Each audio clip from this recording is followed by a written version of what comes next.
سامعین کرام، پیاری بچیوں اور بچوں، السلام علیکم۔ میں اللہ کا شکر کرنے کے بعد مشکور ہوں ڈاکٹر عبدالقدیر صاحب، چیئرمین شاہین گروپ کا، کہ انہوں نے آج یہ مجھے موقع دیا کہ میں آج آپ سب حضرات کے سامنے ایک اہم موضوع پہ جو ایک عرصے سے میرے دل کے قریب ہے آپ سے گفتگو کر سکوں، اور وہ موضوع ہے اسلام میں علم کا تصور۔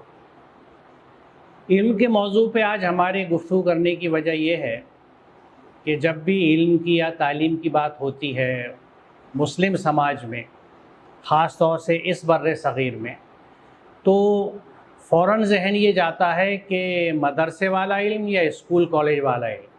یعنی ہمارے سماج میں کئی سو سال سے یہ علم کی ایک تقسیم ہوئی ہے، اور اس میں ایک زمانے میں، اب تو یہ بحثیں کمزور پڑ چکی ہیں جیسے جیسے حقائق سامنے آ رہے ہیں، ورنہ ایک زمانے میں یہ بحث بڑی شد و مت سے تھی کہ اصل علم وہی ہے جو مدرسے میں حاصل کیا جاتا ہے، اور اسکول کالج میں جانے والے تو دنیاوی علم والے ہیں، دنیا کے طلبگار ہیں، ان کا آخرت میں کوئی حصہ نہیں ہے۔ تو آئیے آج اسی موضوع پہ ہم گفتگو کریں گے کہ آخر علم چیز کیا ہے۔ جیسا ہم سب واقف ہیں، علم عربی زبان کا لفظ ہے، لہٰذا سب سے پہلے ہم یہ دیکھتے ہیں کہ لغات میں علم کی کیا تعریف بیان کی جاتی ہے۔ لغات کے مطابق علم یعنی علم یعلم کا مفہوم ہے کسی چیز کو کما حقہ جاننا، یعنی مکمل طور سے اس کو جاننا، پہچاننا، حقیقت کا ادراک کرنا، یعنی ریئلٹی کو پہچاننا، ریئلائز کرنا، یقین حاصل کرنا، محسوس کرنا، محکم طور پر معلوم کرنا۔ یہ اقتباسات جو ہیں یہ تاج العروس اور محیط المحیط سے لیے گئے ہیں۔ یعنی کسی بھی چیز کے بارے میں جب ہم معلومات حاصل کرتے ہیں، اس کو پہچاننے کی کوشش کرتے ہیں، تو اس عمل کو علم کہا جاتا ہے۔ یعنی کسی بھی چیز کے بارے میں جب آپ کھوج کرتے ہیں، تحقیق کرتے ہیں اور اس سے متعلق حقائق اکٹھے کرتے ہیں، تو یہ علم کا حصہ ہے، اس کو علم مانا جاتا ہے۔ اب دیکھیں قرآن میں علم کا لفظ کس طرح استعمال ہوا ہے۔ علم الانسان ما لم یعلم، اس نے انسان کو وہ کچھ سکھایا جسے وہ نہیں جانتا تھا۔ علم بالقلم، قلم سے لکھنا سکھایا۔ علمہ البیان، انسان کو بولنا سکھایا۔ ان آیات کا مطلب یہ نہیں کہ اللہ تعالیٰ نے ہر انسان کو اس طرح سکھایا جس طرح ایک استاد بچے کو تعلیم دیتا ہے۔ اس کا مطلب ہے کہ اللہ نے انسان کے اندر ان باتوں کی صلاحیت رکھ دی، یعنی کیپیسٹی رکھ دی۔ ہر ایک میں ایک کیپیسٹی ہے کہ وہ علم حاصل کر سکتا ہے۔ یہ تمام چیزیں اس کے قابو میں کر دی۔ اس کی واضح مثال سورہ مائدہ میں ہمیں ملتی ہے، جہاں اللہ تعالیٰ فرماتا ہے کہ تم شکاری جانوروں کو شکار پکڑنا سکھاتے ہو، مما علمکم اللہ، اس علم کی مدد سے، اس علم کی روح سے جو تمہیں اللہ نے دیا ہے۔ یعنی ہر انسان کے اندر اللہ تعالیٰ نے علم حاصل کرنے کی ایک صلاحیت رکھ دی ہے، اور اس کی تین مثالیں یہاں ہمیں قرآن کی آیتوں میں ملتی ہیں کہ انسان جو کچھ نہیں جانتا تھا اسے، اور اس میں دیکھیے کوئی ڈیفینیشن نہیں ہے کہ کیا وہ نہیں جانتا تھا۔ جس چیز کو وہ نہیں جانتا تھا وہ درس نظامی کا حصہ تھی، یا سی بی ایس ای کی کیریکولم کا حصہ تھی، یا دہلی یونیورسٹی کے سلیبس کا حصہ تھی، جیولوجی کا حصہ تھی کہ جیوگرافی کا حصہ تھی۔ کسی چیز کی بحث نہیں ہے، بلکہ یہ ہے کہ ہر علم، جو علم نہیں جانتا تھا اللہ نے اس کو دیا، اس کو قلم سے لکھنا سکھایا، اس کو بولنا سکھایا۔ تو یہاں علم کے تعلق سے، اس سے پہلے کہ میں آگے بڑھوں، ایک بات کی وضاحت کر دوں کہ علم کے دو ذرائع ہیں۔ علم بذریعہ وحی، جو پیغمبروں کا خاصہ ہے کہ وحی کا علم انہیں آیا، اور دوسرا علم بذریعہ استعداد یعنی کیپیسٹی۔ تو جیسا ہم جانتے ہیں کہ وحی تو پیغمبروں کے حصے کی چیز ہے، لیکن استعداد، کیپیسٹی ہر انسان کے اندر موجود ہے، اور اس کی وضاحت قرآن کریم کی یہ آیت کرتی ہے، سورہ بقرہ کی آیت نمبر 31، جس کو آپ اس سلائیڈ میں نیچے لکھے ہوئے دیکھ سکتے ہیں کہ علم آدم الاسماء کلھا، اللہ تعالیٰ نے آدم کو تمام اشیاء کا علم عطا کیا۔ اسماء اسم کی جمع ہے جس کا مادہ سین میم واو ہے۔ اسم کے معنی ہے کسی چیز کی علامت جس سے اسے پہچانا جائے۔ صاحب مفردات اس پر بحث کرتے ہوئے لکھتے ہیں کہ معرفت الاسماء لا تحصل الا بمعرفت المسمى، یعنی جب تک کسی چیز کا مکمل علم نہ ہو، اس کے خواص کا، اس کی خاصیتوں کا، اس کی پہچان کا، اس وقت تک محض اس کا نام کسی مطلب کا نہیں ہے، اس سے کوئی مقصد حاصل نہیں ہوتا۔ اس لیے ہم دیکھتے ہیں کہ اگر کسی شخص کا نام شریف احمد ہے اور وہ بہت شریف الطبع ہے، شریف ہے، تو ہم کہتے ہیں بھائی اسم با مسمہ ہے یہ، یعنی جو ان کا نام ہے وہ ان کی خاصیت نظر آتی ہے۔ تو خاصیت جو ہے، جو کیریکٹرسٹکس ہے، جو ایٹریبیوٹس ہیں، یہ بہت اہم چیزیں اور نام کے ساتھ یہ جڑ کے آتے ہیں۔ اور اس کی مثال میں اس طرح آپ کو دوں کہ اگر کسی چیز کا نام آپ کے سامنے لیا جائے، مثال کے طور پہ میں اگر کہوں کیمرہ، تو آپ کے ذہن میں فوراً ایک شبیہ، ایک اسکیچ، ایک خاکہ آ جاتا ہے کہ کیمرہ کیا ہوتا ہے، اور اس کی تمام فائدے، اس کے استعمال، اس کی خاصیتیں آپ کے ذہن میں آ جاتی ہیں۔ ہر چیز کی پہچان کا یہی سلسلہ ہے، یعنی جب اللہ تعالیٰ نے آدم کو یہ کہا جاتا ہے کہ نام سکھائے، تو نام ہی نہیں سکھائے، ہر چیز کا علم اسے دے دیا۔ وہ کس طرح دے دیا؟ اسے جوڑیے کہ علم الانسان ما لم یعلم، کہ انسان جو کچھ نہیں جانتا تھا وہ اس کو سکھایا۔ اس کو ہم آج کے زمانے میں اس طرح کہہ سکتے ہیں کہ ہر انسان میں اللہ تعالیٰ نے یہ جو صلاحیت رکھی ہے، یہ اس کے جینز میں یا اس کے کروموزومز میں ہے۔ یعنی ہر انسان جو ہے، ہی اور she has a capacity to do anything, to learn anything. اور اس کی مثال ہم اپنی روزمرہ کی زندگی میں اس طرح بھی دیکھتے ہیں کہ ایک بچہ جس گھر میں پیدا ہوتا ہے اسی گھر کی زبان وہ سیکھتا ہے۔ ایک چھوٹا بچہ مان لیجیے اگر کیرالہ میں پیدا ہوا اور وہ ملیالم زبان پک کر رہا ہے، لیکن کسی وجہ سے وہ فیملی یا وہ بچہ مان لیجیے چنئی بھیج دیا جائے اور تامل اسپیکنگ فیملی میں وہ پڑھنے لگے، تو آپ دیکھیں گے وہ تامل زبان سیکھ جائے گا۔ اس کو فرانس بھیج دیجیے، وہ فرینچ سیکھ لے گا۔ یعنی اس کے اندر جس طرح زبان کو سیکھنے کی صلاحیت ہے کہ جو اسے ماحول ملے گا، یہ بڑا اہم نقطہ ہے نوٹ کرنے کا، کہ جس کو ہم زبان کے تعلق سے سمجھتے ہیں کہ آس پاس سے جو زبان بچہ سنتا ہے وہی وہ سیکھتا ہے۔ تو بات صرف زبان کی نہیں ہے، ہم یہ اکثر اس بات کو نہیں سمجھتے اور اس کا دھیان نہیں رکھتے کہ اپنے سماج میں، اپنے ماحول میں، اپنے گھر میں بچہ، خاص طور سے چھوٹا بچہ، جو کچھ دیکھتا ہے اس کو ایک اسپنج کی طرح چوستا رہتا ہے، اور یہیں سے اس کی علم کی بنیاد پڑتی ہے۔ جو وہ دیکھتا ہے، جو وہ سنتا ہے، جو اسے کرتے ہوئے لوگ نظر آتے ہیں، وہیں سے اس کے علم کی بنیاد شروع ہوتی ہے۔ یہاں یہ جو آیت ہے کہ علامہ آدم الاسماء کلھا، اس کی ایک، یہ میں کلھا کے لفظ کو خاص طور سے ہائی لائٹ کرنا چاہوں گا کہ یہ لفظ نہایت اہم اور غور طلب ہے۔ اس ایک لفظ نے نسل انسانی کو علم کے اثاث سمندر سے آشنائی کی دعوت دی ہے، یعنی we have the whole ocean of knowledge, کیونکہ آپ کے اندر صلاحیت موجود ہے۔ یعنی اللہ نے تو تمام اشیاء کا علم حاصل کرنے کی صلاحیت انسان میں رکھ دی، اب یہ اس کی خواہش، ماحول و تربیت اور اس کی اپنی کوشش پر ہے کہ وہ اس کا کتنا حصہ حاصل کر پاتا ہے۔ یعنی ہر انسان جو ہے وہ ایک پیکیج ہے، اللہ تعالیٰ کی ایک نعمت ہے جو تمام تر صلاحیتوں کے ساتھ پیدا ہوتا ہے۔ اب اس میں سے کیا صلاحیتیں نکلیں گی، نشو و نما پائیں گی، یہ اس پہ منحصر ہے کہ جس گھر میں، اور بلکہ اس سے پہلے جس گود میں وہ پیدا ہوا، اس گود سے اسے کیا تربیت ملتی ہے۔ بلکہ اگر آپ سچ پوچھیں تو حقیقت یہ ہے کہ بچے کی تربیت کا سلسلہ ماں کے پیٹ سے شروع ہو جاتا ہے۔ جب بچہ ماں کے پیٹ میں ہوتا ہے، اس پر ماں کیا سوچتی ہے، کیا بولتی ہے، کیسا کرتی ہے، اگر وہ منفی سوچ رکھنے والی خاتون ہیں تو اس بچے کے اندر پیدائش سے پہلے ہی منفی جذبات اس کے دماغ میں جگہ بنا چکے۔ اس کے بعد گھر میں پیدا ہونے کے بعد بچہ اپنے گرد و پیش سے جو کچھ دیکھتا اور سنتا ہے اس کو وہ سیکھتا چلا جاتا ہے۔ یہ ایک الگ موضوع ہے اور اس پہ میرا ایک لیکچر بھی الگ یوٹیوب پہ موجود ہے بچوں کی تربیت پہ، لیکن یہ بہت اہم بات ہے جس پہ ہم اکثر توجہ نہیں دیتے کہ جس بچے کو ہم چھوٹا سمجھتے ہیں وہ ماں کی گود سے ہی چاروں طرف سے ایک اسپونج کی طرح اپنی سب چیزوں کو جذب کرتا ہے۔ وہ اپنے ماں باپ کو دیکھتا ہے کہ یہ کیسے بولتے ہیں، کیا کرتے ہیں، اور وہی اس کی شخصیت کا حصہ بن جاتا ہے۔ تو بچے کی تربیت کے لیے بے حد ضروری ہے کہ گھر کے اندر ایک اچھا ماحول ہو، تہذیب کا ماحول ہو، ادب کا ماحول ہو، اچھی زبان کا استعمال کیا جائے اور مثبت سی چیزیں سامنے آئیں، اچھی چیزیں بچوں کے سامنے ذکر کی جائیں۔ یہ اگر پورا گھرانہ اس کا خیال رکھتا ہے تو بچے اچھی تربیت کے ساتھ بڑے ہوتے ہیں، ورنہ وہ بچے اچھی تربیت نہیں پاتے اور آگے چل کے اچھے انسان نہیں بنتے، اور ماں باپ اس بات کے لیے جواب دہ رہتے ہیں اور رہیں گے ہمیشہ اللہ تعالیٰ کے ہاں کہ انہوں نے بچے کی تربیت کس انداز سے کری۔ بہرحال یہ ایک الگ موضوع ہے جیسے میں نے کہا۔ اب آئیے، علم کی بات ہم کر رہے تھے کہ اب یہ دیکھتے ہیں کہ یہ جو عربی کا لفظ علم ہے اس کو انگریزی زبان میں کیا کہا جاتا ہے۔ یہ الموجد ڈکشنری ہے جو مستند ڈکشنری مانی جاتی ہے عربک انگلش اور انگلش عربک کے لیے۔ اس میں آپ دیکھیں گے سب سے اوپر علم کے مقابلے میں جو چیز لکھی ہوئی ہے پہلا لفظ ہے وہ ہے سائنس، یعنی جس چیز کو عربی میں علم کہا جاتا ہے اس کو انگریزی میں سائنس کہا جاتا ہے۔ اور یہ بات لغت کی نہیں ہے، آپ اگر کسی بھی ایسے ملک میں چلے جائیں جہاں کی زبان عربی ہو اور وہاں کسی آپ یونیورسٹی میں جائیں تو وہاں آپ دیکھیں گے فیکلٹی آف سائنس کے اوپر کلیات العلوم لکھا ہوگا۔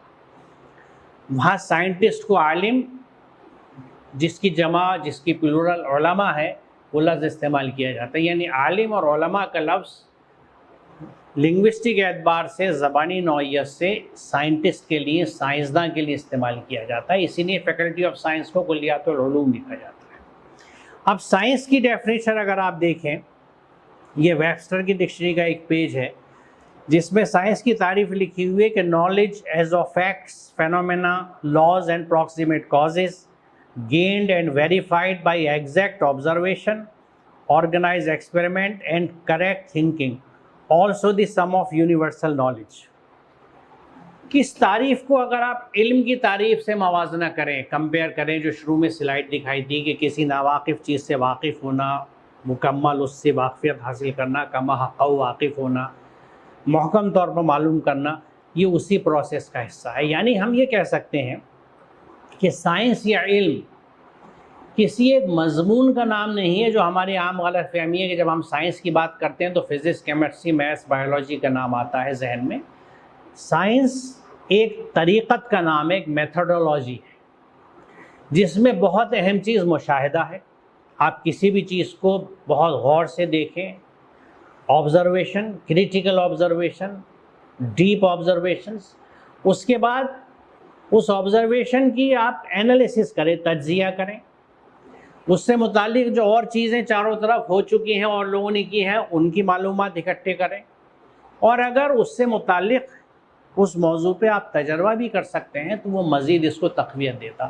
اس طریقے سے جس چیز کا علم حاصل کیا جاتا ہے اس کو ہم سائنسی طریقے سے حاصل کیا ہوا علم کہتے ہیں، یعنی اسی کو ہم سائنٹیفک میتھڈولوجی یا سائنٹیفک ایٹیٹیوڈ کہتے ہیں۔ سائنسی طریقہ، سائنسی طریقہ کار کیا ہے کہ ہم سنی سنائی باتوں پہ یقین نہیں رکھتے، ہم سوال کرتے ہیں۔ دیکھیں، سوال زندہ ذہن کی نشانی ہے۔ جو ذہن زندہ ہوتے ہیں ان کے یہاں سوال اٹھتے ہیں، اور جو اچھے والدین، اچھا سماج اور اچھے اساتذہ ہوتے ہیں وہ کبھی بھی چھوٹوں کے سوالوں کو نظر انداز نہیں کرتے، انہیں جھڑکتے نہیں، انہیں ڈسکریج نہیں کرتے، بلکہ سوالوں کو انکریج کرتے ہیں، سوالوں کی حوصلہ افزائی کی جاتی ہے۔ اور سوالوں کے تعلق سے میں مثال آپ کو دینا چاہوں گا قرآن کریم سے، کہ حضرت ابراہیم نے جب اللہ سے پوچھا کہ یا اللہ تو یہ بتا دے مردوں کو کیسے زندہ کرے گا، تو اللہ تعالیٰ نے حضرت ابراہیم سے کہا ابراہیم کیا تو ایمان نہیں رکھتا؟ حضرت ابراہیم نے کہا ایمان تو رکھتا ہوں، دل کا اطمینان چاہیے۔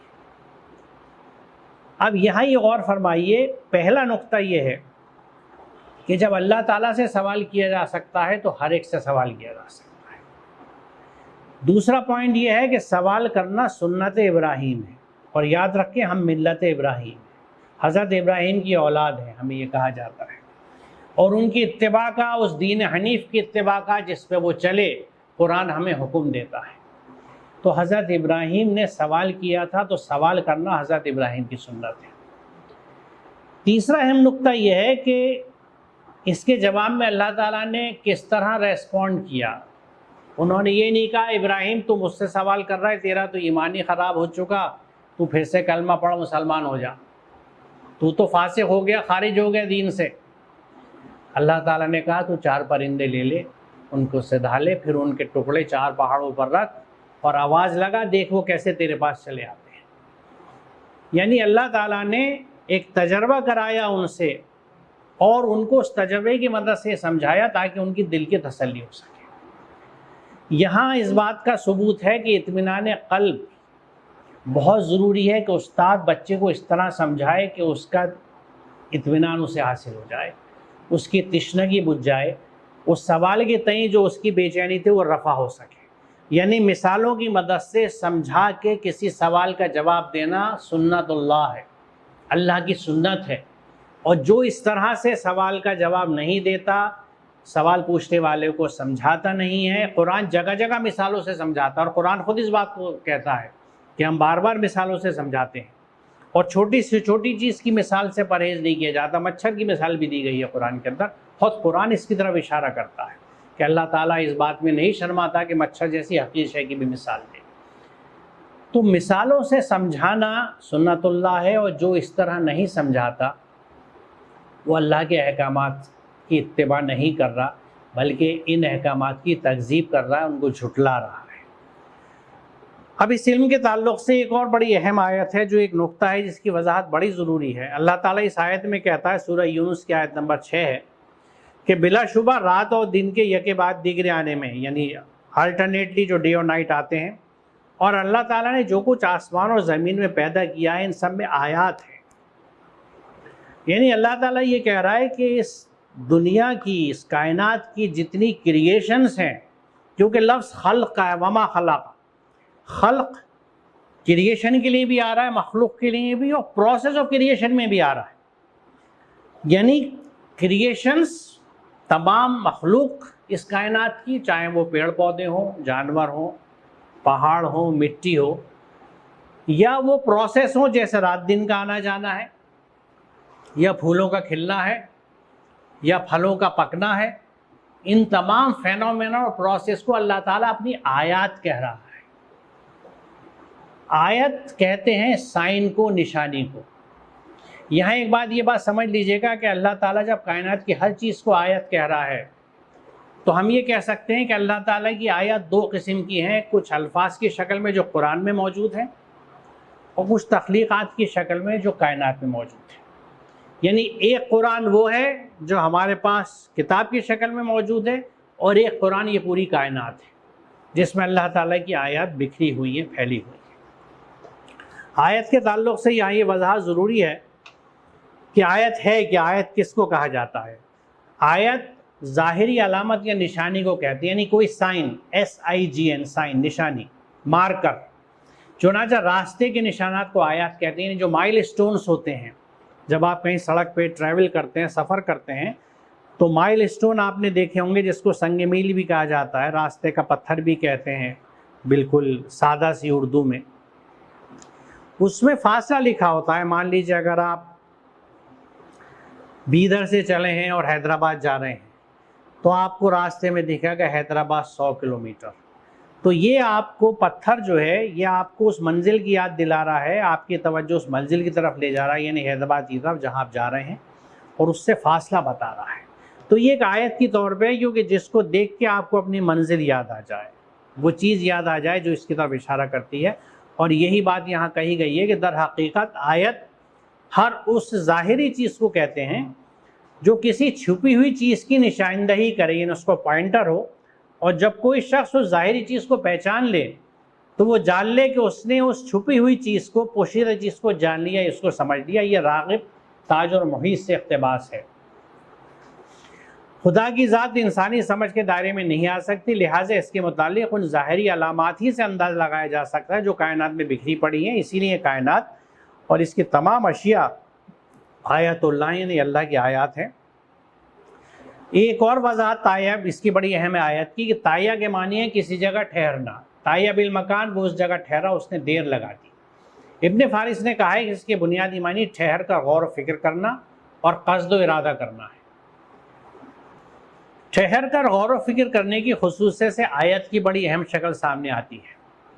اس کے معنی یہ ہے کہ دنیا میں جس قدر چیزیں ہیں، ہر ایک آیت اللہ ہے، جیسا آپ نے اس پہ پہلے دیکھا کہ اللہ تعالیٰ ہر چیز کو اپنی آیت بتاتا ہے، لیکن یہ اسی کے لیے آیت ثابت ہو سکتی ہے جو ان پر ٹھہر کر، رک کر غور و فکر کرے گا۔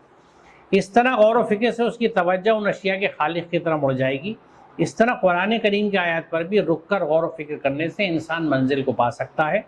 اگر کسی آیت پر رک کر غور و فکر نہ کیا جائے تو وہ انسان کو حقیقت کا پتہ نہیں دیتی، یعنی وہ صحیح معنوں میں آیت نہیں بنتی۔ اس وضاحت کا مطلب یہ ہے کہ آیت کہتے ہیں اس چیز کو جہاں پہ آپ رک کر اس چیز پہ غور و فکر کریں، اور اس منزل کا پتہ پالیں جس کی طرف وہ نشاندہی کرتی ہے۔ مثال طور پہ اللہ تعالیٰ اس کائنات کی ہر چیز کو اپنی آیت کہتا ہے۔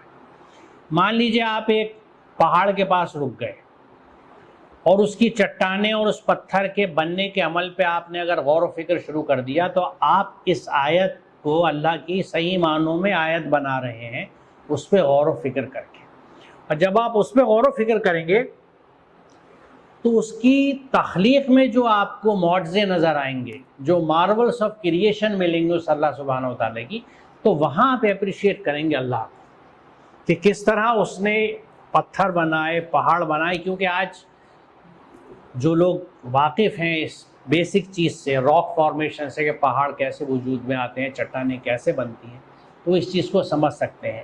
یا مثالی طور پہ آپ کوئی اور مثال لے لیجئے، ایک سیل کو اگر آپ لیجئے، سیل کے سٹرکچر کو، کہ جب آپ سیل کو مائکروسکوپ میں دیکھتے ہیں اور اس کی جو انٹریکیسیز ہیں، جو اس کی باریکیاں ہیں، اس کے بارے میں غور کرتے ہیں کہ کس طرح سے کتنی آرگنیلس ہیں اس کے اندر چھوٹی چھوٹی، ان میں کتنے الگ الگ کام ہوتے ہیں، کتنے اسپیسیفک کام ہیں، اور ان کو کنٹرول کرنے والے کتنے انزائمز ہیں، اور ان سے کتنے کیمیکلز وجود میں آتے ہیں، اور یہ پورا سسٹم بے حد آرڈرڈ ہے، کوئی کیوز نہیں ہے، پورا ایک توازن ہے جس کے ساتھ یہ چلتا ہے، تو وہاں اللہ تعالیٰ کی عظمت کا احساس ہوتا ہے۔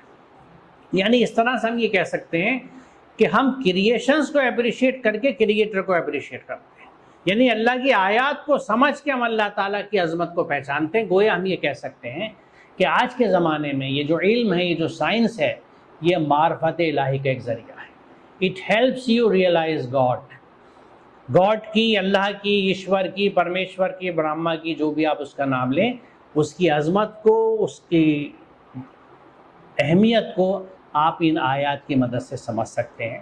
اب ایک میں آیت آپ کے سامنے رکھوں گا اللہ تعالیٰ کی، یہ ہماری ملکی وے گیلیکسی ہے، یہ اس کے دو اسکیچز ہیں، یہ ایکچوئل فوٹوگرافس نہیں ہیں۔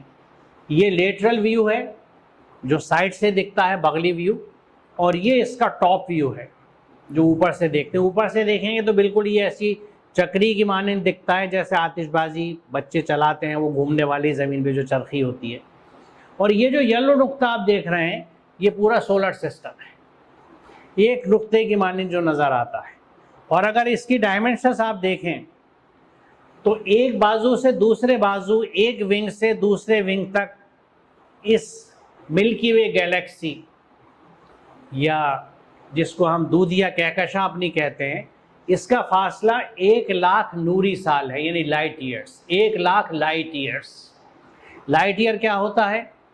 ہم جانتے ہیں روشنی کی رفتار کتنی تیز ہے، 1,86,000 میل ایک سیکنڈ میں، تقریباً 3,00,000 کلومیٹر ایک سیکنڈ میں۔ ایک سیکنڈ میں روشنی 3,00,000 کلومیٹر دور چلی جاتی ہے۔ اب آپ اندازہ لگائیے کہ ایک سیکنڈ میں 3,00,000 کلومیٹر چل رہی ہے، اس کو آپ 60 سے ضرب دیں گے تو ایک منٹ میں کتنی روشنی چلی، رفتار پتہ لگے گی۔ اس کو 60 سے ضرب دیجیے تو ایک گھنٹے میں کتنی چلی، اس کو 24 سے ضرب دیجیے تو ایک دن میں کتنی چلی، اس کو 30 سے ضرب دیجیے تو ایک مہینے میں کتنی چلی، اور اس کو 12 سے ضرب دیجیے تو ایک سال میں کتنی چلی۔ یعنی ایک سال میں روشنی جتنا فاصلہ طے کرتی ہے، جتنا ڈسٹینس کور کرتی ہے، اس کو ایک لائٹ ایئر کہا جاتا ہے۔ اور چونکہ خلا کے اسپیس کے ڈسٹینسز بہت ہیں، اس لیے ان کے لیے یہ یونٹ ڈیوائس کیا گیا ہے لائٹ ایئر کا۔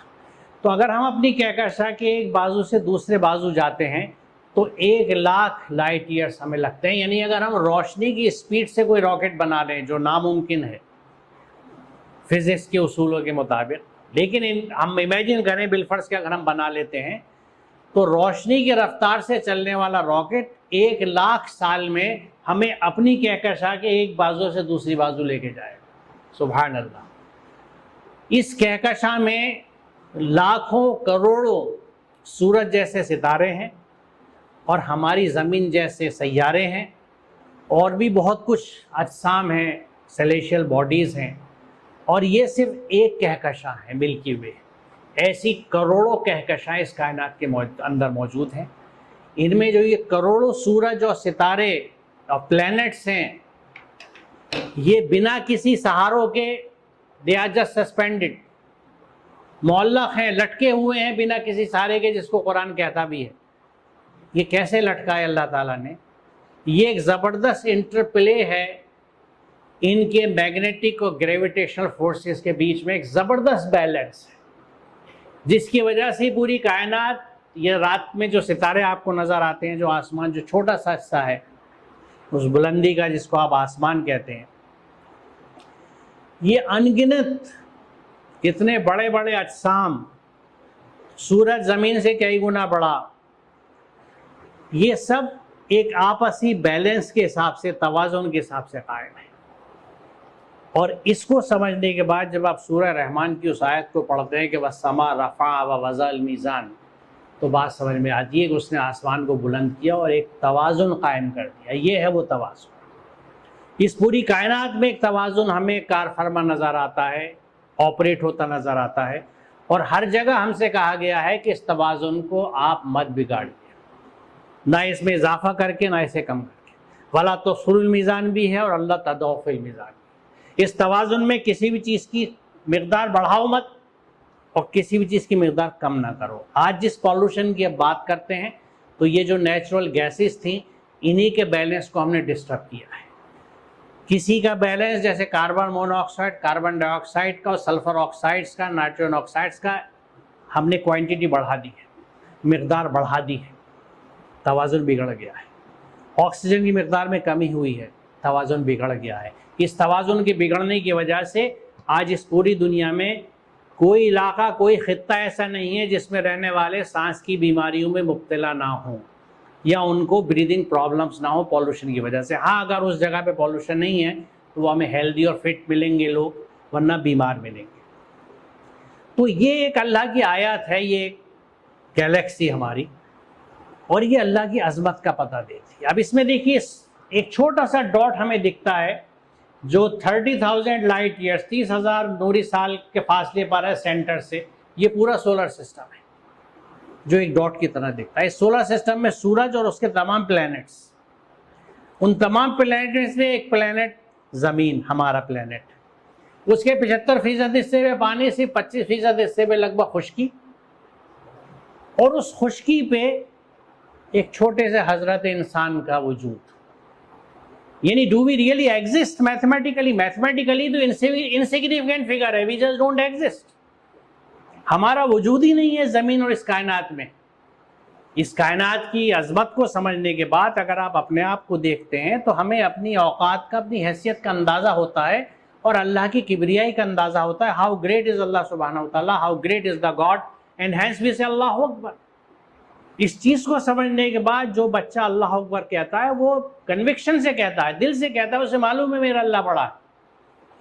اللہ کی کاریگری کو، اللہ کی بڑائی کو سمجھنے کے لیے اللہ کی ان آیات کو سمجھنا بڑا ضروری ہے۔ جیسے یہ ایک آیت تھی، ایک اور آیت میں آپ کو دکھاتا ہوں۔ یہ ایک پودا جو میرا سبجیکٹ ہے، کیونکہ میرا سبجیکٹ باٹنی تھا، اس میں پودے میں آپ دیکھیں گے کہ رنگت کے اعتبار سے ہم دیکھیں تو ہرے حصے ہیں اور وہ حصے ہیں جو ہرے نہیں ہیں۔ ہرے حصے کے اندر ہرے رنگ کی وجہ کلوروفل ہوتا ہے۔ کلوروفل ایک خاص مادہ ہے جو توانائی جو مینلی سورج سے آتی ہے، سورج کی روشنی کی موجودگی میں کاربن ڈائی آکسائڈ اور پانی کو، پانی زمین سے آتا ہے، کاربن ڈائی آکسائڈ ہوا میں موجود ہے، ان دونوں کو ملا کے گلوکوز بنا دیتا ہے۔ یہ گلوکوز اس پودے کے لیے غذا ہے اور اسی کی بنیاد پہ اس کی بڑھوار اور گروتھ ہوتی ہے۔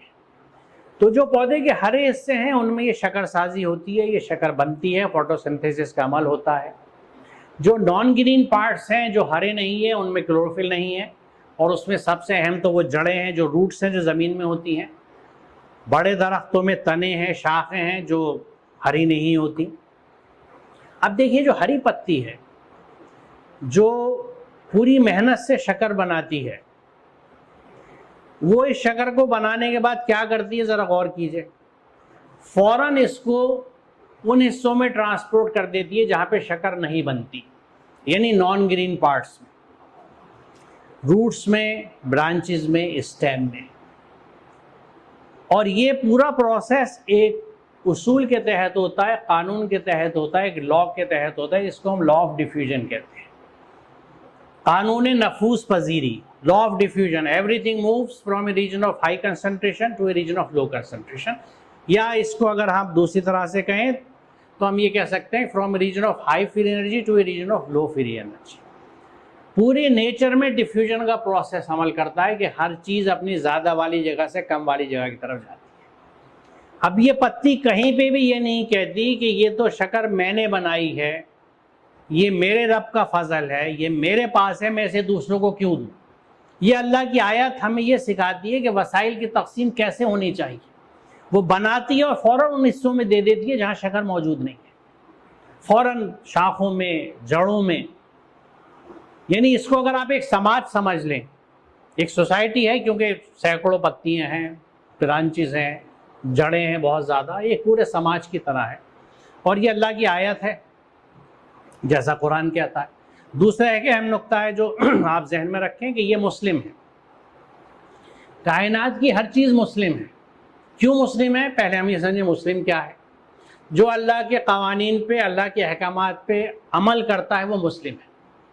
The one who submits to divine order is a Muslim. ہر وہ چیز جو اللہ کے احکامات کے تحت چلتی ہے وہ مسلم ہے. تو یہ چیزیں سب پوری اس کائنات میں ہر چیز جو ہے وہ اللہ کے احکامات کے تحت چلتی ہے. اللہ نے جو قانون بنا رکھا ہے اس کے تحت چلتی ہے، اس لیے مسلم ہے. تو یہ ایک مسلم سماج ہے. کائنات میں اللہ کی ایک آیت ہے جو ہمیں بتاتی ہے کہ مسلم سماج میں کام کیسے ہوتا ہے، کہ جہاں اللہ کا فضل پہنچتا ہے وہ جگہ، وہ حصے اس فضل کو روک کے جمع کر کے نہیں رکھتے، بلکہ فوراً تقسیم کر دیتے ان حصوں میں جہاں پہ فضل نہیں ہے اللہ کا، جہاں رزق نہیں ہے اللہ تعالیٰ کا. اور اس کے لیے پورا قانون ہے جو پوری دنیا میں چلتا ہے. اس کی مثال آپ یوں بھی دیکھیں گے کہ سوکھی مٹی میں جب آپ پانی ڈالتے ہیں تو جس جگہ پہ پانی گرتا ہے وہاں کی مٹی اس پانی کو پکڑ کے نہیں رکھ لیتی، وہ فوراً پھیلا دیتی ہے تاکہ ساری سوکھی مٹی جو ہے وہ سیراب ہو جائے.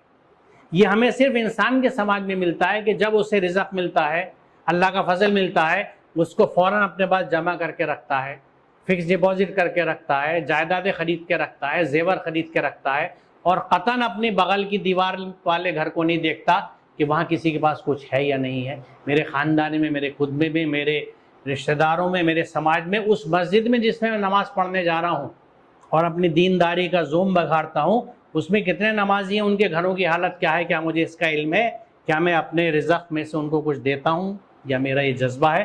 کیونکہ یہ جس طرح ہم دین کو سمجھتے ہیں ہمارے دین کا حصہ نہیں ہے، نہیں ہم مانتے اس چیز کو. تو یہ وسائل کی تقسیم کے لیے یہ آیت ہمیں یہ سمجھاتی ہے کہ وسائل کی تقسیم کس طرح ہوتی ہے.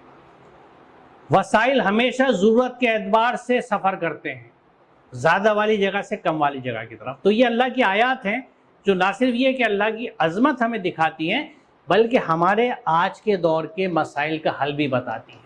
آج distribution of resources, equitable distribution of resources, equity, یہ ایک بہت بڑا مسئلہ ہے جو حل نہیں ہوتا. نیچر میں یہ اسی طرح آپریٹ کرتا ہے. خود ہمارے جسم میں اگر ڈیفیوژن کا پروسیس رک جائے تو ہم ایک منٹ بھی زندہ نہیں رہ سکتے، کیونکہ ہمارے پھیپھڑوں میں جو گیس ایکسچینج ہوتی ہے، جب ہم سانس لیتے ہیں تو آکسیجن ہمارے ہیموگلوبن میں جاتی ہے، اور سیل میں ہیموگلوبن کاربن ڈائی آکسائڈ کو لے کے آتی ہے جو پھیپھڑوں میں خارج کی جاتی ہے، باہر چھوڑی جاتی ہے. یہ پروسیس ڈیفیوژن بیسڈ ہے. اگر ڈیفیوژن نہیں ہوگا تو ہم سانس نہیں لے سکتے، ہم جی نہیں سکتے. تو یہ اتنا اہم پروسیس ہے.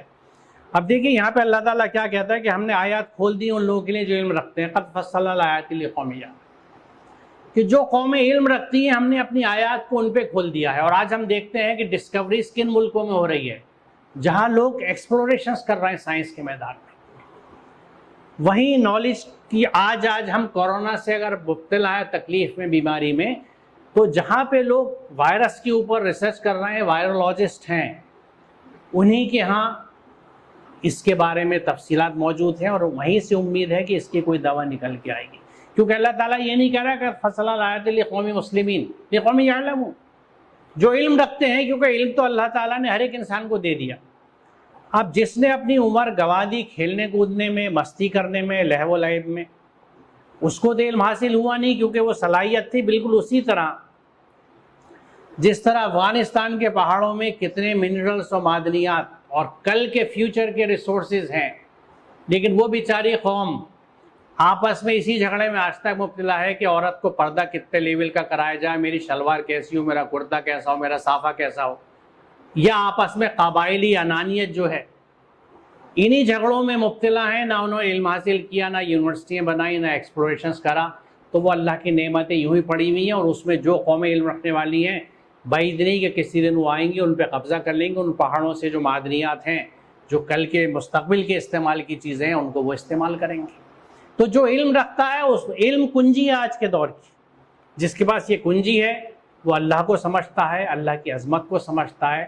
اور ہم آج بھی بڑی حد تک یہ چیزیں کم ہو گئی ہیں، لیکن آج بھی ہم اس بحث میں پڑے ہوئے ہیں کہ میرا بچہ مدرسے جائے گا تو اچھا دیندار بنے گا، اس کی بخشش کے اور مغفرت کے زیادہ چانسز ہیں۔ اسی لیے آج بھی ہمارے بہت سے لوگ مدرسوں میں چندہ دینا ثواب کا کام سمجھتے ہیں، اسکول کو سپورٹ کرنا ثواب کا کام نہیں سمجھتے، جبکہ جیسا آپ دیکھ رہے ہوں گے علم کے بارے میں اللہ تعالیٰ بالکل کلیئر ہے، علم کی کوئی تقسیم نہیں ہے، علم جہاں سے بھی حاصل ہو ہمیں کرنا چاہیے، اور اس علم سے ہمیں کائنات کی تسخیر کرنی چاہیے۔ اللہ تعالیٰ نے جو نعمتیں ہمیں اس کائنات میں دی ہیں انہیں ہمیں کھوجنا چاہیے۔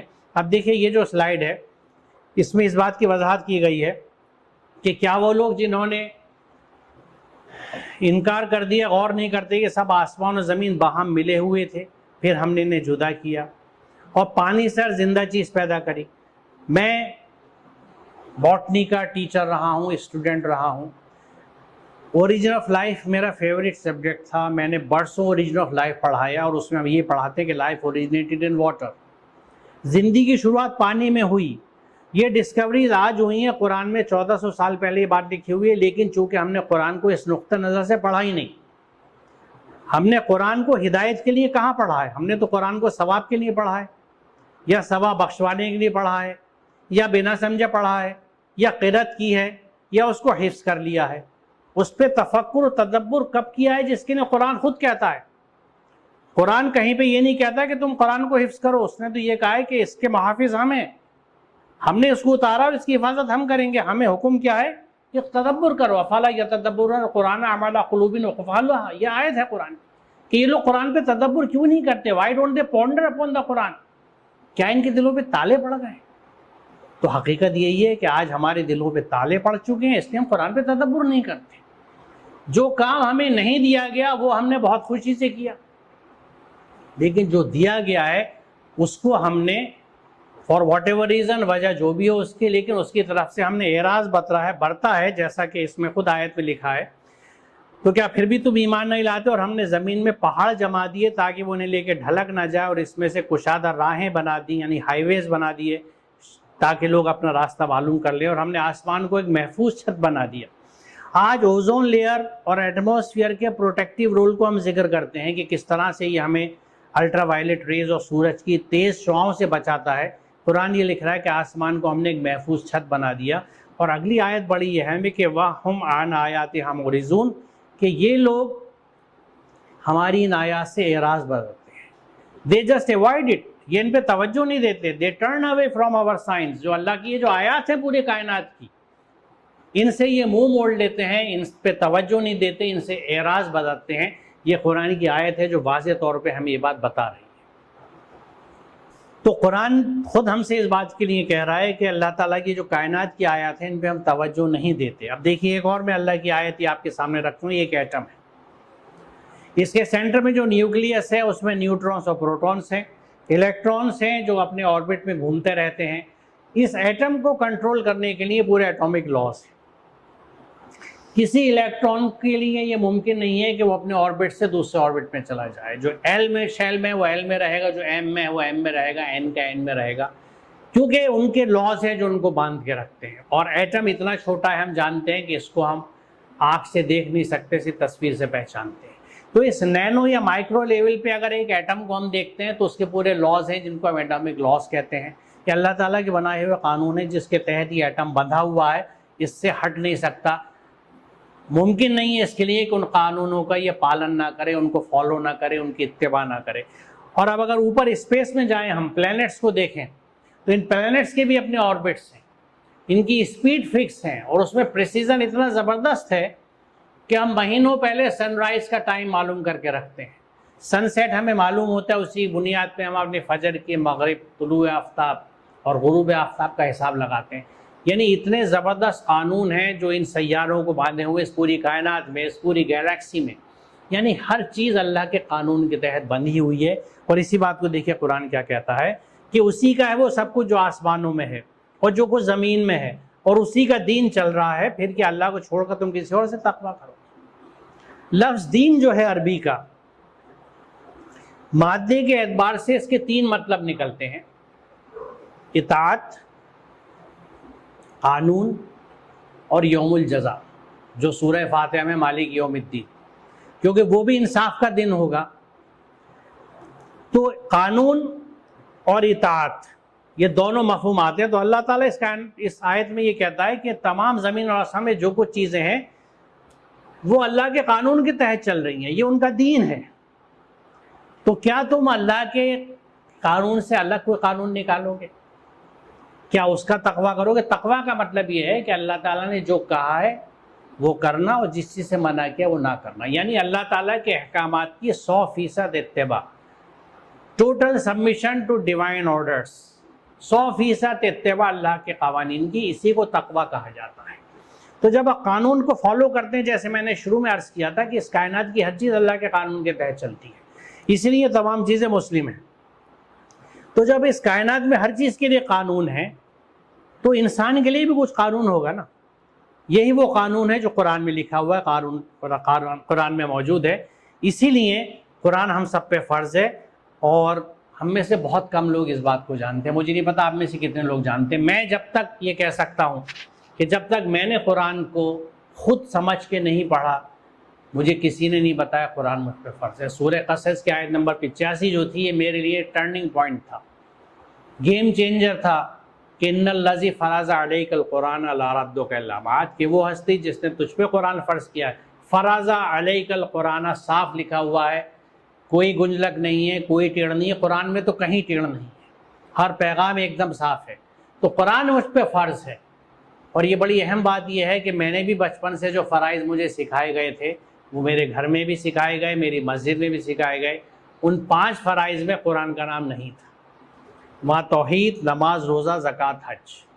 توحید کا تصور مجھے نہیں تھا، صرف کلمہ لا الہ الا اللہ محمد رسول اللہ، یعنی اللہ ایک ہے، اس کو میں توحید سمجھتا تھا۔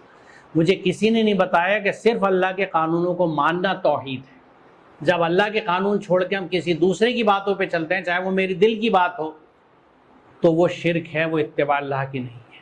جب میں اللہ کے قانون سے ہٹتا ہوں تو میں اللہ کے قانون سے باہر جاتا ہوں، یعنی فسق میں مبتلا ہوتا ہوں، اللہ کی حدود سے باہر نکلتا ہوں۔ تو یاد رکھیے قرآن فرض ہے ہمارے اوپر، اور یہ بات سوچنے کی ہے۔ اگر آپ کا ایک سائنٹیفک مائنڈ ہے، یعنی آپ سوال کرتے ہیں اور سوچتے ہیں، تو پہلا سوال یہ اٹھتا ہے کہ قرآن مجھ پہ فرض ہے، مجھے یہی نہیں پتا قرآن میں لکھا ہوا کیا ہے، تو میں کر کیا رہا ہوں؟ ہم نے قرآن کے چند احکامات اپنے لیے اٹھا لیے ہیں، اقیم الصلاۃ وآتوا الزکاۃ اٹھا لیا، کتب علیکم الصیام اٹھا لیا، اور ان کی بنیاد پر ہمارا سارا زور جو ہے وہ نماز پہ، روزے پہ، زکوٰۃ پہ اور حج پہ ہے۔ ان چیزوں کی اہمیت سے کسی کو انکار نہیں ہے، یہ فرائض ہیں، اللہ نے ہم پہ فرض کیے ہیں۔ لیکن اللہ کا ہر حکم فرض ہے۔ قرآن میں کہیں یہ نہیں کہا جاتا کہ اللہ کے کچھ احکامات کو تم سن لو، کچھ پہ عمل کر لو، کچھ پہ نہ کر لو۔ مثال کے طور پر علم کے تعلق سے جو قرآن کی واضح احکامات ہیں، جن میں سے کچھ آیتیں میں بھی آپ کو دکھاؤں گا، ان کے ہوتے ہوئے بھی ہمارے یہاں آج علم جو ہے بٹا ہوا ہے۔ مدرسوں کے نام پہ ایک الگ اسکول چل رہے ہیں، مدرسے چل رہے ہیں، ایک دوسرے اسکول کالج چل رہے ہیں، اور علم کا حصول رک گیا ہے، کیونکہ ان علوم کو، کائنات کی تسخیر کے علوم کو ہم نے دین سے باہر کر کے ان کو دنیاوی ٹھپا لگا کے اپنے سے الگ کر دیا ہے۔ اس لیے ہمارے بچے سو کالڈ دینی مدارس کے اندر ان علوم کو حاصل نہیں کرتے، جبکہ جیسے میں نے آپ سے ابھی عرض کیا کہ دین کے مادے میں قانون کا لفظ شامل ہے، دین کا لفظ قرآن میں قانون کے طور پہ استعمال ہوا ہے۔ تو پھر اس پوری کائنات میں جو اللہ کے قوانین چل رہے ہیں، جن کی کچھ ابھی مثال آپ نے دیکھی، ایٹم کو کنٹرول کرنے والے، پوری کائنات کو کنٹرول کرنے والے، اللہ کے ان قوانین کا مطالعہ کیوں کر دین سے باہر ہو سکتا ہے؟ یہ میرا ایک سوال ہے۔ یہ ممکن ہی نہیں ہے، یہ دین کا حصہ ہے۔ یعنی میں آپ کو یہ کہنا چاہتا ہوں کہ آپ میں سے جو لوگ فزکس پڑھتے ہیں، کیمسٹری پڑھتے ہیں، میتھمیٹکس پڑھتے ہیں، وہ اللہ کے حکم کی اتباع کرتے ہیں، اور اس طرح سے وہ اللہ کی آیات کو، اس کی کائنات کی آیات کو ایکسپلور کرتے ہیں، تسخیر کرتے ہیں، اس کا قرآن میں حکم ہے، یہ عین عبادت کا حصہ ہے۔ یعنی اس طرح سے اگر آپ اپنے سبجیکٹ کو پڑھیں گے کہ میں اللہ کی آیات کے بارے میں جان رہا ہوں یا جان رہی ہوں، اور ان کو ان کے بارے میں جان کے میں ان سے فائدے جو ہیں وہ انسانیت کے لیے نئے نئے نکالوں گا، کھوج کر کے، ایکسپلور کر کے، اور انسانیت کی خدمت کے لیے انہیں جاری کروں گا، تو آپ کا یہ پورا پڑھنے کا عمل عبادت کا حصہ ہے۔ ویسی عبادت جیسی آپ کی نماز کی ہے، روزے کی ہے، یا جب آپ زکوٰۃ ادا کرتے ہیں، کیونکہ اللہ کے ہر حکم کی اتباع عبادت ہے، اور حصول علم اللہ کا حکم ہے، پڑھنا اللہ کا حکم ہے۔ ہم یہ کہتے ہیں پہلی وحی جو آئی تھی اقرأ باسم ربک الذی خلق، پہلی وحی پڑھنے سے متعلق تھی۔ میرا ایک سوال یہاں پہ یہ ہے کہ اقرا تو حکم کا صیغہ ہے، ہم اسے یہ کیوں نہیں کہتے کہ اللہ کا پہلا حکم پڑھنے کا حکم تھا؟ اور اللہ کا پہلا حکم پڑھنے کا حکم تھا تو جس قوم پہ یہ کتاب اتری تھی وہ آج سب سے کم پڑھی لکھی قوم کیوں ہے؟ صرف ہندوستان میں نہیں، پوری دنیا میں۔ تو کہیں نہ کچھ گڑبڑ ہے نا، وہ گڑبڑ سے بھی ہے کہ ہم نے قرآن کو چھوڑ دیا ہے، ہم نے قرآن کو سمجھنا چھوڑ دیا، اس پہ عمل کرنا چھوڑ دیا۔ کچھ احکامات جو برسوں سے سینہ بسینہ پاس ہو رہے ہیں، نماز کے، روزے کے، زکوٰۃ کے، حج کے، ہم نے محض انہی کو اسلام سمجھ کے انہی کی اتباع کی ہے۔ قرآن کے باقی احکامات جو ہیں وہ اس سے ہماری بالکل آنکھیں بند ہیں، ہم اپنے آپ کو ڈسکنیکٹ کر چکے ہیں۔ تو اگلی آیت جو میں آپ کے سامنے رکھوں گا، یعنی نہ صرف قرآن فرض ہے بلکہ اس کو فالو کرنے کا بڑا کلیئر حکم ہے قرآن میں کہ اتبعوا ما انزل الیکم من ربکم، اتباع کرو جو تمہاری رب کی طرف سے نازل کیا گیا ہے۔ Follow what has been revealed to you from your sustainer. بات یہ مکمل ہو گئی تھی، لیکن اللہ تعالیٰ نے مزید اس کی آگے وضاحت کہی کہ وَلَا تَتَّبِعْ مِن دُونِهِ اولیاء، کسی اور اولیاء کا اتباع مت کرنا، کیونکہ تم میں سے بہت کم لوگ ہیں جو نصیحت سنتے ہیں۔ کیونکہ جب ہم منمانی زندگی گزارتے ہیں، نصیحت کہاں سے سنیں گے؟ جب نصیحت کی کتاب کو بنا سمجھے ہم نے لپیٹ کے جزدان میں رکھ دیا ہے، اس کو پڑھ لیتے ہیں، سن لیتے ہیں بنا سمجھے، تو پھر عمل کہاں سے ہوگا؟ لہٰذا نصیحت کہاں سے مانیں گے؟ نصیحت کی کتاب کو جب تک آپ سمجھیں گے نہیں، اس پہ عمل نہیں کریں گے، وہ نصیحت کی کتاب بنے گی کیسے؟ تو اسی لیے یہ بات یہاں پہ کہی ہے کہ قلیلا ما تذکرون، یہ بات اسی لیے کہی گئی ہے۔ تیسری بات، سورہ فاتحہ میں ہر نماز میں ہم دعا مانگتے ہیں اہدنا الصراط المستقیم، قرآن میں جواب موجود ہے کہ وَأَنَّ هَذَا صِرَاطِي مُسْتَقِيمًا فَاتَّبِعُوهُ، کہ بس یہ میرا سیدھا راستہ ہے، اس کو فالو کرو۔ اگر تم اس پہ نہیں چلو گے، دوسرے راستوں پہ چلو گے تو تمہیں بھٹکا دیں گے۔ یعنی یہ تین آیتیں ہیں جو بالکل یہ ثابت کرتی ہیں کہ آپ کو قرآن کو سمجھ کے اس پہ ہی، اس کے احکامات پہ عمل کرنا ہے، جبھی آپ مسلم بنیں گے۔ قرآن فرض ہے، قرآن کی اتباع کرنی ہے، اور یہی سیدھا راستہ ہے۔ اگر اس راستے پہ نہیں چلیں گے، کسی دوسرے راستے پہ چلیں گے تو ہم بھٹک جائیں گے۔ تو جب ہمیں پتہ ہی نہیں قرآن میں لکھا ہوا کیا ہے، تو وہ راستہ ہمیں ملے گا کہاں سے؟ وہ صراط مستقیم ملے گا کہاں سے جب ہمیں یہی نہیں پتہ کہ قرآن میں لکھا ہوا کیا ہے؟ مثال طور پر علم کے تعلق سے ہم دیکھ رہے ہیں کہ ہم کتنے ناواقف ہیں، اور دیکھیے یہ آیت علم کے تعلق سے کتنی چشم کشا ہے کہ ہم عنقریب ان کو اپنی آیات دکھائیں گے، آفاق میں بھی اور ان کے اپنے نفس میں بھی۔ یعنی خود ہمارے اندر جو آیات ہیں اللہ تعالیٰ کی ہمیں دکھیں گی، اس کائنات میں دکھیں گی، یہاں تک کہ یہ بات ان پہ کھل جائے گی قرآن واقعی برحق ہے۔ یعنی قرآن کی حقانیت ثابت کرنے کے لیے اللہ تعالیٰ آیات ہمارے سامنے لاتا رہے گا۔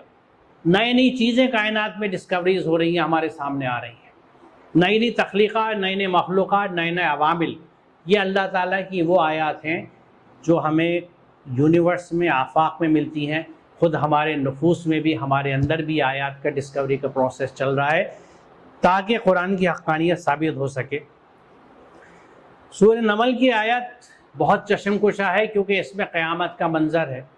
اللہ تعالیٰ کہتا ہے کہ ہم جب سب لوگوں کو جمع کر لیں گے تو اللہ تعالیٰ ان سے کیا سوال کرے گا؟ کیا کذبتم بآیاتی ولم تحیطوا بہا علما ام ماذا کنتم تعملون، کہ تم نے میری آیت کو جھٹلا دیا، کذبتم بآیاتی، میری آیت کو جھٹلا دیا، ولم تحیطوا بہا علما، ان کا علمی احاطہ کیے بنا، without comprehending them with your knowledge, ام ماذا کنتم تعملون، اگر تم یہ نہیں کر رہے تھے تو تم کر کیا رہے تھے؟ What was it you did? یعنی یہ آیت واضح کر دیتی ہے کہ دنیا میں آپ کو کیا کرنا ہے، اور اگر آپ یہ نہیں کر رہے تھے تو قرآن یہ پوچھتا ہے آپ کیا کر رہے تھے۔ اور یہ قیامت کا پرچہ آؤٹ ہوا، یہ سوال قیامت کے دن پوچھا جا رہا ہے اللہ تعالیٰ۔ دیکھیے قیامت کا امتحان بہت بڑا ہے، لیکن پرچہ پورا آؤٹ ہے قرآن کے اندر۔ آپ قرآن سمجھ کے پڑھیں تو آپ کو وہ تمام چیزیں مل جائیں گی جن کا سوال ہم سے کیا جائے گا۔ یہاں اللہ تعالیٰ یہ کہہ رہا ہے کہ تم نے میری آیت کا علمی احاطہ نہیں کیا۔ یہ بات قرآن کی آیات پہ بھی لگتی ہیں، یعنی وہ جو الفاظ کی شکل میں موجود ہیں کہ ان کا علمی احاطہ ہم نے کیوں نہیں کیا، اور کائنات میں جتنی آیات ہیں ان کا بھی علمی احاطہ ہم نے کیوں نہیں کیا؟ اللہ تعالیٰ ہم سے سوال کر رہا ہے اور یہ پوچھا جا رہا ہے کہ تم نے یہ نہیں کیا تو کیا کیا؟ اور ایک اہم چیز یہ ہے، اس پہ آپ غور فرمائیں کہ ہمیں یہ کہا گیا ہے کہ تم نے ہماری آیات کو جھٹلا دیا، اکذبتم۔ اب اس کی تھوڑی سی وضاحت سمجھ لیں کہ کذبن کا کیا معنی ہے۔ الکذبن کے معنی ہے جانتے بوجھتے کسی چیز کے متعلق غلط خبر دینا۔ تکذیب یہ بھی ہے کہ انسان جس بات کی سچائی کا قائل ہو اور اس پر ایمان بھی رکھتا ہو، اس کا عمل اس کے اس ایمان کی گواہی نہ دے۔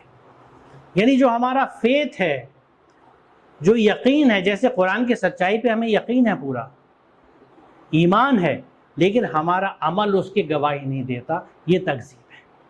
یعنی قرآن کے احکامات کو ہم مانتے تو ہیں، عزت بھی کرتے ہیں، تکریم بھی کرتے ہیں، سچائی کے بھی قائل ہیں، اس پہ ایمان بھی رکھتے ہیں، لیکن somehow وہ ہمارے عمل میں نہیں دکھتا۔ مثال طور پہ علم کے تعلق سے میں نے صرف ایک موضوع اٹھایا ہے، بہت موضوع ہیں ایسے جو قرآن سے دور ہونے کی وجہ سے ہم نے بالکل چینج کر لیے ہیں۔ عبادت کا تصور بدل چکا ہے، بندگی کا تصور بدل چکا ہے، دین کا تصور بدل چکا ہے۔ یہاں میں صرف علم کی بات کر رہا ہوں کہ علم کا تصور کیا ہے قرآن۔ یہ نیچرل ایکسپلوریشنز، یہ ایکسپیریمنٹ سائنٹیفک، یہ ڈسکوریز، یہ سارا عمل اور یہ ساری کام عبادت کا حصہ ہے اور ہم پہ بائنڈنگ ہے۔ قرآن ہم سے پوچھ رہا ہے کہ آپ نے کیا کیا؟ نہیں کیا تو آپ نے قرآن کو جھٹلا دیا۔ تو اب دیکھیے صورتحال کیا آتی ہے کہ یہ جو احکامات ہیں قرآن کے، ان کو ہم نے بالکل درگزر کر رکھا ہے، درکنار کر رکھا ہے، اپنے آپ سے الگ کر رکھا ہے، as if they do not exist۔ جیسا قرآن کہتا ہے کہ ہمیں اعراض برتتے ہیں ان سے، we just ignore them، ان پہ دھیان نہیں دیتے کیونکہ قرآن کو سمجھ کے نہیں پڑھتے۔ ہم نے کچھ احکامات قرآن کے اٹھا لیے، جیسے میں نے ذکر کیا نماز، روزہ، زکوٰۃ، حج کے۔ اس کے لیے قرآن کیا کہتا ہے وہ بھی میں آپ کے سامنے رکھوں گا، کیونکہ میرا سائنٹیفک اسٹائل ہے، دلائل کی بنیاد پہ بات کی جاتی ہے۔ قرآن یہ کیا کہتا ہے کہ اگر ہم چیری پکنگ کرتے ہیں کہ کچھ چیزیں اپنا لی، کچھ کو چھوڑ دیا، تو قرآن یہ کہتا ہے کہ جو لوگ ایسا کریں کہ کتاب کے ایک حصے پہ عمل کریں اور دوسرے پہ نہ کریں، تو ان کی سزا اس کے سوا کیا ہے کہ دنیا میں ذلیل و خوار ہو کے رہیں اور آخرت میں شدید ترین عذاب کی طرف لوٹا دیے جائیں۔ یہ ریفرنس آپ نوٹ کر لیجئے، گھر میں اگر آپ کے ترجمے کا قرآن ہو یا آپ کو عربی آتی ہو تو خود دیکھ لیجئے گا، پڑھ لیجئے گا۔ کلیئرلی یہ بات کہی جا رہی ہے کہ اگر آپ چیری پکنگ کر رہے ہیں، قرآن کے کچھ حصوں پہ عمل کرتے ہیں، کچھ پہ نہیں کرتے، تو دنیا میں ذلیل و خوار ہو کے رہیں۔ اب ذرا غور کیجئے، کیا مسلمانوں سے زیادہ ذلیل و خوار اس وقت دنیا میں کوئی ہے کیا؟ نہیں ہے۔ تو پھر ہم کیوں نہیں سوچتے کہ وائی دس از ہیپننگ؟ وہ قوم جس پہ ایک بہترین کتاب اتری تھی، جو چنو ہوئی قوم تھی، اللہ تعالیٰ قرآن میں یہ کہتا ہے کہ ہم نے تمہیں چن لیا ہے، آج اس قوم کی حالت کیوں ہے کہ اس کے نام پہ جتنے رہنے والے ہیں یا اس کے نام سے جتنے ملک چلتے ہیں، سو کالڈ مسلم کنٹریز، کیا حالت ہے ان کے اندر؟ اس ذلت اور خواری کی وجہ واحد یہ ہے کہ ہم نے قرآن چھوڑ دیا ہے۔ قرآن پہ واپس آئیں گے، قرآن کو سمجھیں گے، قرآن پہ عمل کریں گے، تبھی ہماری حالت بدلے گی، اور یہ ہمارا کام ہے۔ دس از our take، the ball is in our court۔ ہمیں کام کرنا ہے، اس لیے کہ قرآن نے یہ بات کہی ہے، جس کو شاعر نے بہت اچھے انداز میں کہا ہے کہ خدا نے آج تک اس قوم کی حالت نہیں بدلی، نہ ہو جس کو خیال آپ اپنی حالت کے بدلیں۔ اگر ہمیں چینج چاہیے تو we have to change ourselves۔ ہم دوسروں کو چینج کرنے کی کوشش کرتے ہیں، ہماری ساری کوشش یہ ہے کہ ہم دوسروں کو بدل دیں۔ ارے بھائی پہلے اپنے کو تو دیکھو۔ ہم اپنی غلطی نہیں دیکھتے، ہم نے قرآن کو ترک کر دیا ہے، قرآن لپیٹ کے رکھ دیا، اس کو سمجھنے کا، قرآن فہمی کا کہیں نظم نہیں ہے۔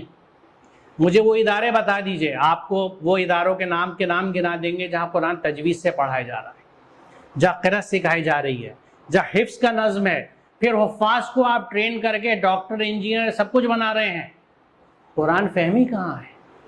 کیا ہمارے اداروں کو چلانے والے ذمہ دار اللہ کے ہاں جواب دہ نہیں ہوں گے کہ یہ بچے تمہارے پاس آئے تھے، یہ مسلمان بچے تھے، تم نے انہیں قرآن سے انٹروڈیوس کیوں نہیں کیا؟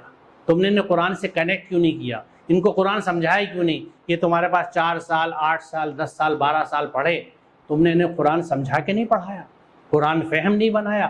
جواب دہ ہیں، اور ہمیں اس طرف دھیان دینا چاہیے کہ ہمیں اس جواب دہی سے بچنا ہے۔